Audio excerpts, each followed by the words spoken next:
take a look at the numbers with the old regular shaft. All right, super interesting again. Ball speed dropped to 174, so dropped 4 miles an hour. Spin actually dropped. I would have thought the spin would be going off the walls, but it dropped. But that side spin jumped up. So side spin, the sporadicness of it obviously went up because it's a flimsier shaft. We look at that total distance, dropped about 10 yards there. So that's with the regular shaft. And now let's go to the senior flex. I'm pretty excited about this. Let's see what happens. Okay, now we are heading over to super flimsy land, senior flex shaft. It's gonna be light, it's gonna be flimsy. Gonna put it on here, same settings, of course. Let's hit it, hopefully it doesn't break.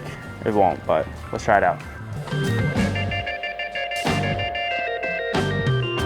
Oh yeah, this thing is like a noodle.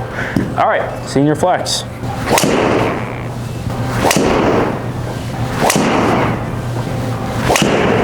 Oh, bad one. I mean, I hit that as hard as I possibly could. Dead center also. Okay, I'm a little concerned that the senior flex might be actually good, so let's take a look. All right, so looking at the senior flex, ball speed 174, very similar to the regular. We look at spin 2200. I was expecting a lot more spin with changing the shafts, but not really. We look at total distance 337, actually more than the regular. I could have hit it a little bit better, but honestly not too much of a difference between the regular and the senior.